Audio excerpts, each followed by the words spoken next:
way I look at negotiation, it's anytime you're having a conversation and somebody wants something, that's a negotiation. My mentality is that the best things in life are on the other side of difficult conversations. And so for me, I realized I could make my life better one difficult conversation at a time. You're listening to the Story Brand Podcast, based on Donald Miller's best-selling book, Building a Story Brand.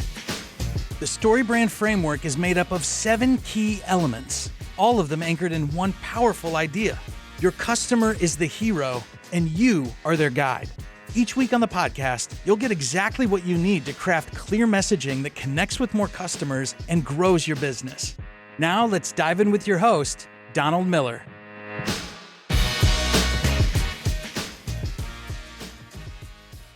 Kwame, you're one of the world's leading negotiation experts. How in the world did you become that? What's your story on how you learned to negotiate?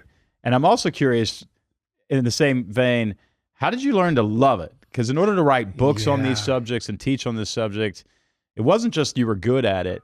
You actually love to explore it and want to teach it to others. How did you become a negotiation guy? Well, a lot of people get into this space because they were really good at it. I got into it because I was really bad at it. How did you discover you were bad at it? What happened? So I was a people pleaser my whole life. And so for a long time, I was just struggling to figure out how to get over this. It's such a silly example, but it stays with me. So there was one time when I was in college, my friends, we were carpooling. So I had a car. My parents bought me the car. And they said, listen, you can do whatever you want with the car, but we just have one rule. You have to wear a seatbelt. No matter what, you have to wear a seatbelt. Everybody has to wear a seatbelt. I'm like, okay, that's fair, right? Yeah. So then all of my friends were in the car and they just did not want to wear their seatbelts. I was like, guys, I'm not moving this car until we wear the seatbelts, right? And it seems so silly. It's so trivial, especially considering it says a lot about you, though. Right. But I'm like, I'm not going to let this happen. And so in the past, that's one of those things I would have just let go, said, okay, it's whatever. But not this time. And it became a standoff, Donald. You would have in the past let it go, but this time you didn't. Was this a part of honoring your parents or doing the right thing, moral conscience? You know what? Now you're that not you going to say let these that, people disrespect me? It's both. It was primarily the just the realization of, like, listen, I made a promise to my parents. I'm going to adhere to that. That's the one thing. But then also now this was me for the first time learning how to assert myself, just being willing to. And I think that's one of the interesting things, because a lot of times we look for advice on how to speak up for ourselves, how to have tough conversations. But a lot of times you don't need some kind of framework or anything. You just need to do it. And we're trying to avoid the discomfort. But sometimes when it comes to life, there is an inescapable difficulty with what is required. And so just being able to just stand in that awkwardness for 15 minutes until they relented and then said, okay, we're going to do it. That was the difference between what I would have done in the past and what I actually did this time. Okay, let's get into negotiation. I've got 2 tracks that I want to go. Yeah. One is, but I'm going to go the first one first. How did this instance in the car, and I realize that's too concise to match reality, but how did that instance in the car help you begin to research negotiation? Yes. Interacting with people.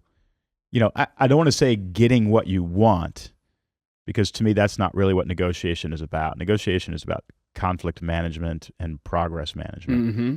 But how did that help you start to study negotiation? At what point did you even realize we're talking about negotiation and there's a word that I know. that is this whole world? That's the best question. Yes. Because it wasn't until law school. It wasn't until law school. So in law school, I took a negotiation class simply because it fit nicely in my schedule. Right. I didn't fully understand what this was. Tuesdays at 2. Exactly. That was it. It was perfect. And so then it was the first time that I realized this was a skill, not a talent. I could actually get better at this. There's an art. Did you translate to it this. immediately to relationships and money? Immediately. Yeah. Oh, yeah. And so at the school, we had these negotiation competitions. So I signed up with a buddy. And my friend and I, we ended up winning the negotiation competition. So think of it like mock trial, where you have a fictional client and then you negotiate with the other law students. So that gave us the opportunity to represent the school at the American Bar Association competition in Ottawa, Ontario. And we won that one too. Wow. And I was hooked. And this was just like weeks after taking the class, because I realized, because I got you were obsessed. intuitively good at it. I would say I was just so curious. I was so curious, became obsessed, because I had the people skills. Right? Because I could connect with people. My background's in psychology, my undergrad psych. So I could really connect with people on a deep level, but adding that layer of strategic communication was the icing on the cake.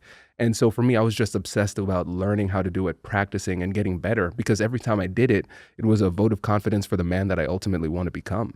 And that's what put me on this trajectory, because I said, wait a second. So for me, there were so many moments where I realized I could have used this to create a deeper connection, overcome conflict. You could rewrite problems. your whole history Yes. if you just had these skill sets. Yes.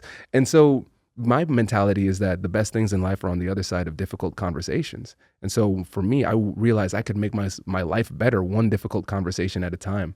So that's what I do now with the American Negotiation Institute. Boy, you can make your life better one difficult conversation at a time. That's it. That's the opening line of your next book. Thank you. Thank you. It's powerful. It is very powerful. Yeah. I'm going back to this contest in Ottawa. Is that where it was? It's one thing to win a negotiation. It's another thing to win a negotiation contest with people actively understanding this is a contest and using tactics against you. That's that's the next level of winning a negotiation. Yes. Yeah, congrats on that. Thank that says you. a hell of a lot about you. Appreciate it. Okay, let's get in. Everybody's going, okay, well, give me something I can use. Let's do it. Yes. Talk to me about what's your favorite example of a negotiation. You know, everybody uses the how to buy a car kind of a thing. But give me you set the stage for me. What kind of negotiation can we talk about that would have the best benefit to our listeners to understand some of the principles? Well, first, we have to define it. So the way I look at negotiation, it's anytime you're having a conversation and somebody wants something, that's a negotiation. And the biggest mistake people make is they don't identify these conversations as negotiations. Right. So if you don't make that identification, then you don't use the skills. Yes. Now you're just arguing. You're just trying to convince the other side. That's not what we're trying to do. So the reason I want to start there is because the majority of the negotiations that are going to be the most important are going to be with the people who are closest to us. Because like you said, people think about salary negotiations, car negotiations. We're talking to a business audience, so negotiating with clients. But it's going to be your team members that you negotiate with the most. Your family, you negotiate with the most. Like for me, starting the American Negotiation Institute, the most important negotiation I had was with my wife. Yeah. You know? And those are constant. Right. It's like, hey, listen, I want to leave my job and start this career doing negotiation trainings as a lawyer. I could just be a corporate lawyer. That was an option that was available to me. So I had to get her to be comfortable with it and overcome those concerns. So again, I think the most important thing for us to start to do. How'd that go? Is she more security minded than you? Oh, yeah, she is. Okay, mine too. Yeah, she is. Yeah, my wife is. Yeah, and I think for me, we had different upbringings. You know, Whitney grew up with a single mom. Money was always an issue. My dad was a surgeon. Mom was a professor. So I always knew that money was coming. I had this mentality, right? But for her, she's like, I worked really hard to become a doctor, so I don't need to feel financially insecure. And you're taking a risk. You know, so for me, that was a really, really important negotiation to get her to feel comfortable with taking this risk. How'd you do it? So I took her out to dinner, a dinner that I could barely let's afford. Stop there. I mean, I want to know the details of the tactics here. Yeah. So first of all, you didn't blow up and get hot-headed. You took her out to dinner. Was that a strategic move? That was a strategic move. Give us the underpinning of that strategic move. Well, the thing is, is place important? Place is the important. Gift? I need a public area, so if she freaks out, I'm safe. That actually feels. I know you're joking. That feels really good, though. Depending on the context, you might need it. She won't yell at me here, right? But yeah, I wanted to make her feel comfortable, and I wanted to make her feel valued. And it was at a nice restaurant because I wanted to give her an idea of what could be coming. Is this true with anybody? Is this true if you're asking for a raise that your boss needs to feel valued? Oh, yes. Oh, yes. I mean, I think when you think about a lot of the dramatic conversations we see on maybe social media, on reality TV in Hollywood, there's a dramatized portion of it that doesn't really apply in real life. If you can make somebody feel not necessarily good at all times, but at least safe enough to engage, that's going to be critical. Even one of the things that I love about my podcast is that I get to have people on who have all sorts of different backgrounds. So you think about police interrogators in Hollywood, it's very aggressive. They're yelling and screaming. These are the chillest, nicest people in the world. They make you feel safe enough to tell your deepest, darkest truths, right? And so they're trying to make you feel like they're on your side. Mm-hmm. They're trying to help you with these cops who want to do exactly. who want to arrest you. Yes. It's a completely different mentality. But you want to understand how you need to make the person feel in order to get the outcome that you want. And it's very rare that making somebody feel defensive or scared or less than would be effective. And even if it is effective, it's probably just effective in the short term. Yeah. Because the emotionality will leave, and then they regret the decision that they made. And you've wounded their identity, and they're going to come back and defend their identity, and they're going to do it against you. Exactly. Yeah. Yeah. Because revenge is built into humans, right? Yeah. And they'll know that you took advantage of them, and they're going to just wait for that moment for them to get back at you too. There's a personality type that, and not to name names, I think our president, Donald Trump, has made some strategic, good negotiation moves. But the downside of him is you open the toolbox and there's just a hammer. Yeah. And it's baffling when you're like, wait, you got to pull up the cordless screwdriver here, and he can't. He literally can't do it. Mm-hmm. But when it comes time to soften up and make a friend, he can't do it. It's not in his toolbox. It's not in his toolbox. Yeah. And however, it's kind of counterintuitive. Like if I have a team member who's taking advantage of something or not doing well and affecting other negative team members, it's rarely my intuition to take them out to lunch and buy them lunch and praise what they're doing and give them a sense of security. It's more like, listen, you're going to lose your job if you keep doing this. But you're saying, no, there's a place here for softness. Yeah. In that situation, you don't want it to seem as though you are rewarding bad behavior. Right. So that would be a situation where we probably need to sit down at a table and have a serious conversation. Yeah. So I think in that context, it would be inappropriate to just kind of reward them with a nice meal. Right. I think that sets the wrong tone. Yeah. And to your point with our president, because you're right, the thing is he can get good outcomes.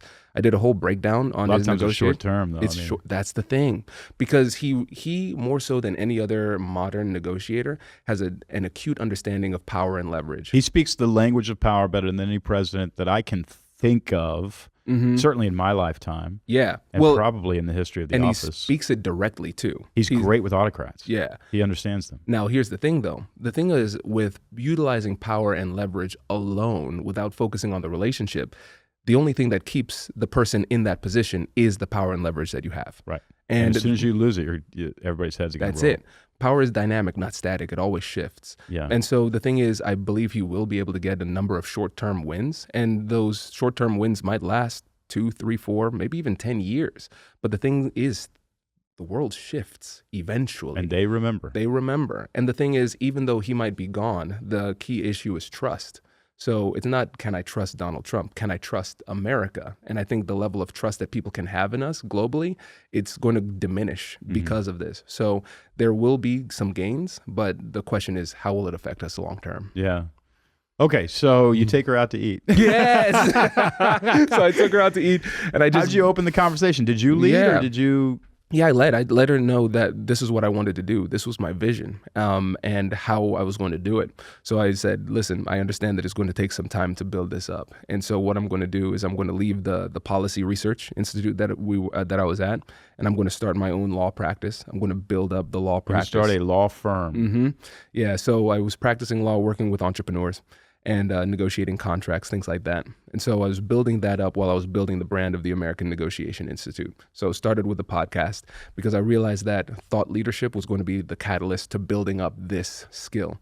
And I think one of the things that I recognized too was that when you think about folks in the industry, usually folks who get into the negotiation space, they get into it because they are elite at something. Chris Voss, for example, FBI hostage negotiator. Yeah. Boom, now I'm a negotiation expert. You have people who are professors, now negotiation experts. Corporate leaders, now negotiation experts. So most people start as negotiation experts in their 50s, but I was 27. Yeah. So I said, the thing is, there could be some age bias that happens, but when people are utilizing age bias, it's a heuristic.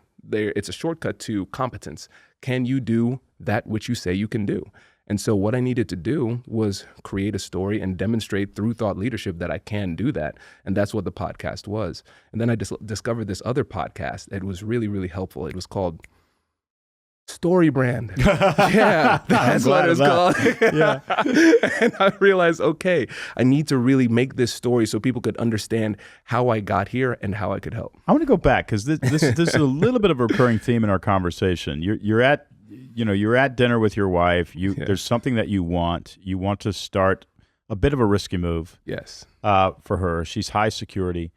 You've gone back twice now to having a position of authority as being an important part of the negotiation. Literally before you even walk in the room or say a word, it sounds like you're putting some importance on them knowing that you have some sort of authority in the room. And I can't tell you, this is amazing to me because I barely got out of high school. I mean, my grades were terrible. I think I started to understand that I had a different kind of intelligence because I took an honors psychology class in high school and I got a 99. Okay, but it was it was 2 months of lectures and then an essay. So we weren't turning in papers every day. You had to deliver an essay. So that's when I discovered I was able to think and write. I was not able to memorize random information that I could not apply to anything in my life. Yes. But but anyway, regardless, I go off to community college, did terrible there. And then years later, though, wrote a book. And all of a sudden, because I had my name on a book and somebody had read the book, I was treated as though I had a PhD. It was fascinating to me. I mean, people just assumed I had this level of intelligence, and at no point in my history had anybody ever assumed that, including members of my own family. Yeah. And then a few books later, and New York Times books later, all of a sudden you're treated like a thought leader. And I'm like, when did I become a thought leader? I don't understand.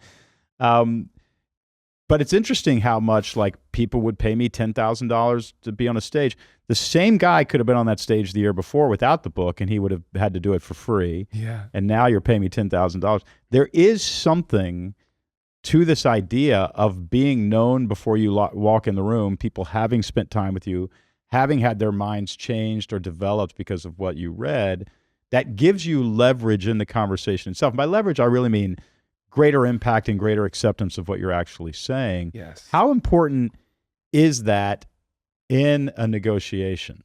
It is equal parts extremely important and unimportant. Okay. So it gets you in the door. And once you're in the door, now it's about the connection. That's Gotcha. it. Because I think one of the challenges people have is they rely too heavily on credibility and authority during the negotiation. But when it comes to the actual interaction, you wouldn't be in a conversation with a high-level person if you didn't have the credibility and authority. Right. That gets you to the table. But now if we start really throwing that in people's face during the conversation, it creates a barrier. Not only that, it makes them look bad. Exactly. Like if I were to mention, I wrote this book and blah, blah, blah, this person is now needy or insecure. Exactly. That's interesting. I see that. Exactly. So I think it's important to make sure that you are doing that work to build that credibility. So when people do that quick search, oh, this person's legit. And that's it. Once you get into the conversation, that's when you demonstrate the connection. That's when you focus on the connection. And then when it comes to displaying intelligence, what I found is that you will show your intelligence more so by the questions that you ask than the words that you say. I remember one time I was with one of my mentors and I was talking to him, and I'm just like a sponge, Donald. I love to learn. I believe that. And so curiosity is a core value for me. So I'm asking a lot of questions, listening deeply. And my mentor said something really funny. He said, Kwame, I love talking to you because you make me feel like God. And so let's break this down. He didn't say, you make me feel like I'm talking to God. He's not saying it in a blasphemous way, but he's saying that when you listen to me, there's a certain level of reverence that I can only get from you. You make me feel important, You make honored. me feel so important. Yeah. That's it. And So you've said this a couple times too. Is this what you mean by connection? Is that how you're approaching, even with your wife? Mm-hmm. I've noticed this with my wife, and this is like 12 years into marriage. I've realized if you try to argue about what you're arguing about, this is going nowhere. Done. Until they know that you care about them, are listening, would die for them when you're talking about a spouse, there ain't no conversation. Right. Because that's what the actual conversation with them is about. That's it. And I don't think it's true with just women, by the way. I think that's a more like obvious version of it. But I think it's true with our friends as well. You have to reaffirm the relationship. Yes. You have to let them know that you care. And one of the things that's really interesting about it is that a lot of times in our minds, it's obvious. It's obvious that I care. We've been married for 15 years. Right. That's a very male perspective, Kwame. Exactly. Let me tell you a funny story. When we were dating, we got married on graduation day from undergrad. We wanted to be efficient with our time, Donald. Like you literally walked the stage, took the diploma. Yes. I mean, you're walking down the aisle anyway. You might as well make it a wedding. That's what I'm saying. It's like everybody's going to be here. Let's just do this now. Save money, right? And so when we were in undergrad, by the way, that negotiation would have never flown in my marriage. I'm glad you made it work. And so there was one time where Whitney said, "I wish you would tell me that you loved me more." And I just took an econ class, and I said, which is a bad start, Donald. Yeah. And so the return on investment on me making that statement is too limited. It was worse. It was worse. I said, well, Whitney, it's obvious that I love you. And if I just flood the market with this commodity called love, then doesn't that lower the value of the word? The value. Yeah. Once a year keeps scarcity. Yeah, scarcity. Keeps the product. She informed me that was stupid. That was really stupid, you know? Tell that to your next wife. I get that one a lot. Tell that to your next wife. And so now I've adjusted, and so I tell her all the time. Yeah. And that's the thing. When it comes to persuasion, a lot of times we miss out on the power of repetition, right? The more you say things, the more real it becomes in most cases, as long as there's data and evidence to back it up. So these are preventive moves. Exactly. So in these conversations, the harder the conversation, the more you need to reaffirm the relationship, especially in a romantic situation. Yeah, I'm having this conversation because I love you. I'm going to say every goal that I have in this outcome, it's not because of me. It's not because I want it for me or because I'm against you. It's because for the unit, I think this is what's best. And if you keep on grounding it in that, it makes everything a lot more palatable. Yes. Yeah. I mean, we can all, especially us guys, we can learn from that and transfer it to sort of business negotiations. I think what you're getting to there is, I have a friend who calls it the sort of sub-story. Yeah. There's a sub-story that's usually about respect and honor more than it is about whatever it is that we're negotiating here. I mean, sometimes it's just numbers, but so once that was, would you consider that sort of step one? Is like, is there mutual respect happening here? Are we connected? Yeah. What if it's a stranger? What if it's somebody who's selling you a car? I mean, do you say some little passive comment like, you're really great at your job, or I think there's what are you doing there? A value of positive reinforcement that I think is overlooked. So if somebody does something in a negotiation that I want them to keep on doing, I'll point that out, right? So if they share information, I'll just say, hey, Donald, before we move on, I just want to say I appreciate you taking the time to share that with me, because I think a lot of folks in your position wouldn't have shared that information. So it means a lot that you did. And so, that makes me feel good. I'm the guy who did it. Exactly, right? And so now it's like, okay, they shared something that somebody else might have held back. Negotiation is an information game. The more information I have, the better I'm going to be. So if somebody does something like that, I'm going to share that. We often think about controlling people's behavior by negative reinforcement. Hey, don't do that. Don't do that. We don't think about the positive side. Is one more powerful than the other? Or are they equally important? I think a positive reinforcement is way better. Okay. Yeah, because the thing is, if you are constantly just trying to steer behavior through negativity, then it diminishes the connection. People aren't going to want to be around you. Exactly. You become very naggy. It's not great. So we've established that. Do you make the opening offer or move? Did you say to her, here's what I want. I want to start a thing. It's going to be probably 24 months of risk. Well, here's the thing. With something like this, you have to start socializing this before. I didn't want to just drop the bomb on her there. Sure. So going into that, I was kind of planting seeds. Hey, I'm thinking about this. This is what I want to do. I think we can make this work. Here are some numbers. And so then that was the final presentation. So it wasn't a surprise. She knew what was coming. She knew where we were going. And now it was saying, hey, I'm at the point where I can take this leap. And when you think about a person's willingness to say yes or no, when somebody says no, a lot of times it's not necessarily that they don't like the idea. It's just new. It's just they new. Need time. It's perceived risk, right? And so you try to accomplish too much too soon.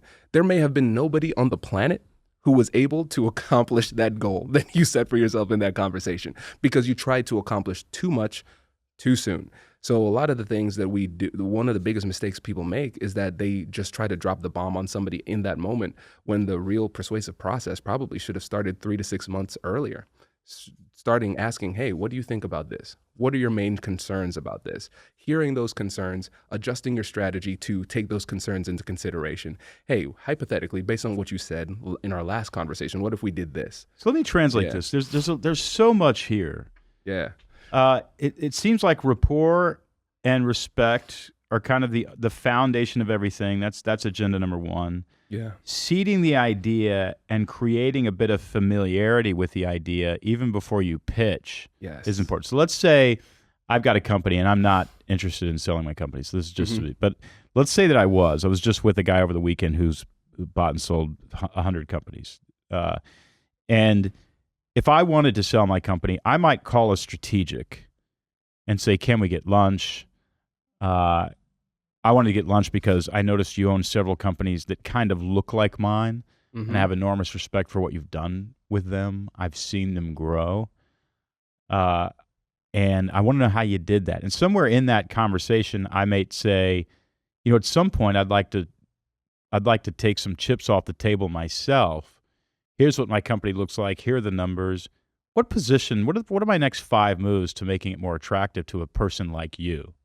Would that be the beginning? Oh, that's so good. So now I'm not actually saying, would you like to buy my company? Here's what I'm thinking it would be. I'm seeding the idea in their mind. And they probably know, by the way, a lot of times in these situations, that person knows exactly what you're doing. Yeah. But still respects it. Oh, yeah. Still goes, this guy's sharp. For sure. I would, if somebody did that to me, I would know, they're not fooling me. I know exactly what they're doing. Yeah. And yet my respect for them has gone up. Absolutely. Because they know not to charge in like a bull. Exactly. And I think to that point too, it's not a bad thing if people know exactly what you're doing. I think that this is one of those things that people often miss when it comes to negotiation or difficult conversations in general. We think it's more like a game of poker when it's really more like a game of relationship chess. Yes. With chess, I'm a big time. Did you know this? I love chess. No, I didn't. I haven't heard that. I'm a chess nerd. It's not admirable. It's like an addiction at this point. I've played literally over 20,000 games on chess.com. Holy mackerel. Yeah. So my goal. It's just how you relax? Yeah, honestly it is. Because, and this is one of the things. It says a lot about you. Thank you. Your brain likes to figure out puzzles. I love it. Yeah. I love it. And the thing about chess is that it's all about position. Because a lot of times you don't know what the checkmate move will be. You can't see always 20 moves in advance. Sometimes it's not very clear. But if you understand underlying chess principles, you know how to put your pieces in position so that you create opportunities and you're in position to take advantage of opportunities when they come. So with these conversations, I'm asking myself, how can I advance my position? Not in a competitive sense against them. How can I say, what can I do to deepen the relationship? What can I do to gather some information? What can I do to make this person feel safer?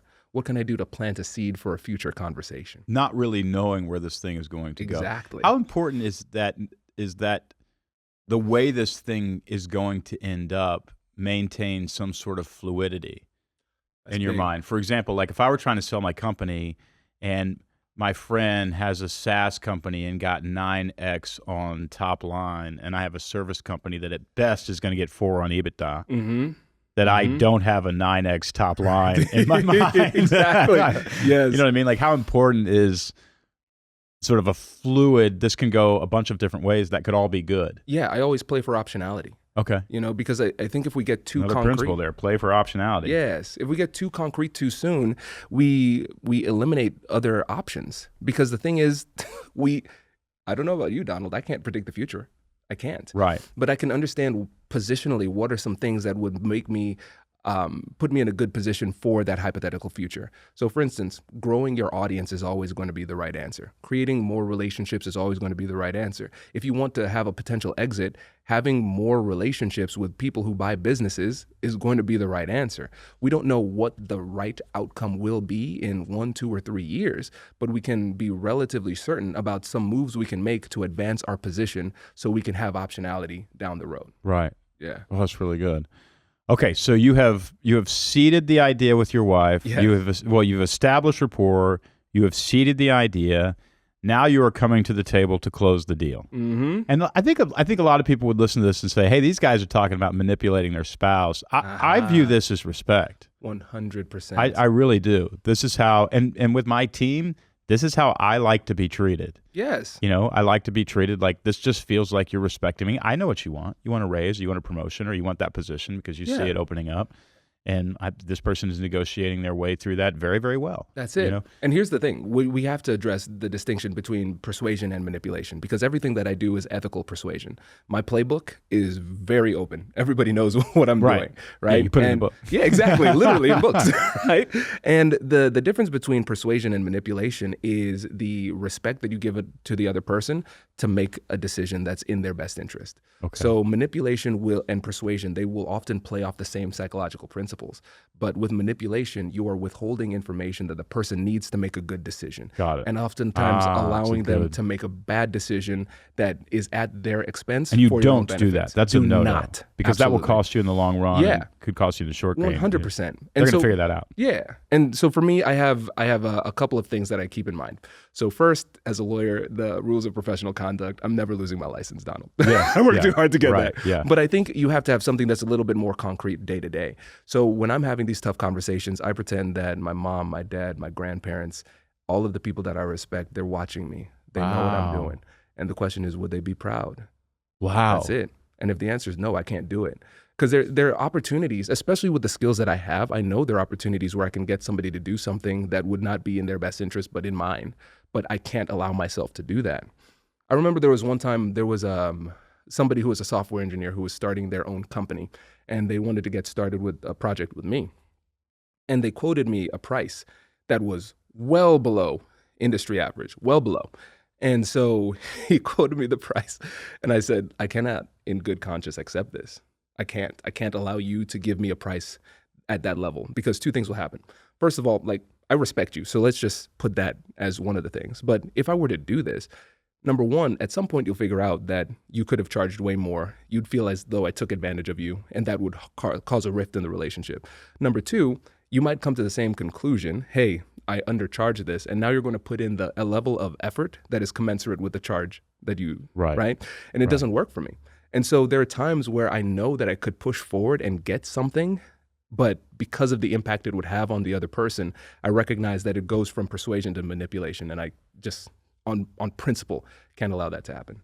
Okay, are you making the opening offer, or are you letting them make the opening offer? Let's get tactical. Great question. Yeah. Okay. Is it contextual? It is. And it's frustrating, Donald. My goal as a lawyer is to try to go without saying it depends. I really don't like saying it. It's so trite. Yeah. It's also hard to make decisions. Right. Yeah. But it does. Okay. And it depends on information. So if I have more information or the same amount of information, I'm going to make the first offer. If they have more information, I'm going to let them make the first offer, because every offer comes with information. Yes. They make an offer, and now I can ask questions. Now I have information, and now I can counter, right? And the reason why is because of anchoring, the most powerful negotiation tactic you have at your disposal. There's so much here that's good. That's really, it's going to save our listeners from a world of trouble. Establishing rapport and respect is foundational. Seeding the idea over some time is really important. And even I would even think in a car negotiation with a car salesman, you saying, you know, I have a friend who ended up buying a car that I'm interested in. I can't believe the deal that they got, is seeding the idea and anchoring the price, I would imagine, right? Play for optionality. Don't have a fixed vision of what the future could look like. Just know the direction you're going in. You know, you're going in toward a very profitable sale or peace with your wife or something like that. And then I love this fourth idea, act with honor. Yes. I don't know if that's a stated principle in your material, but it seems very important to me that in this negotiation, I'm going to act with honor. 100%. Yeah. Because when you think about your own story, your own brand, yes, the thing is your reputation will carry. Yeah. And I always assume it's not just my family watching, hypothetically. I assume that the story of Kwame Christian is going to go beyond this room too. Yes. And I want to make sure that it's a good story. That's very important for all of us to, and Yes. that's not just Kwame, that's human beings. Absolutely. And if more of us kind of accepted that identity and that sense of self-importance, not because you're you, but because you're a child of God, is what I would say, we would all act with more honor. All right, Kwame, if people want to know more about you, if I'm not mistaken, Kwame Christian, Kwame Christian.com. That's right. You've got a bunch of trainings. I imagine you could be hired for personal consulting or private consulting if you're dealing with something. And also, you're launching an AI coach. Yes. Do I get to sit and look at you and talk to you and say, Kwame, you hear my voice. My wife's mad at me. You hear the voice. I tell people it is equal parts creepy and effective. Because it works. It's my voice. It is me with less charisma but perfect memory. And I actually personally use it. It's actually very good. It's trained on our thought leadership. So it's... And I'm guessing you edit and inform it all the time based on questions that it's answering. Yeah. Oh, yeah. I've heard of this. This is really great. So KwameChristian.com, Kwame Christian.com. If you're up against something right now, I think going to KwameChristian.com is the right move. It's going to help you negotiate it. Kwame, so wonderful to be with you today. Thank you so much for having me, All right, Donald. let's talk again very, very soon. Appreciate it. Thanks for listening to the Story Brand Podcast. No matter where you are in your marketing and messaging journey, get the tools, the training, and the support you need to start clarifying that message at storybrand.com. And don't forget to follow and subscribe to the show wherever you get your podcasts so you never miss an episode. And if you're watching on YouTube, hit that subscribe button and then leave a comment letting us know what resonated with you and what we can unpack to help your business grow in a future episode. Thanks again for listening, and we'll see you next week.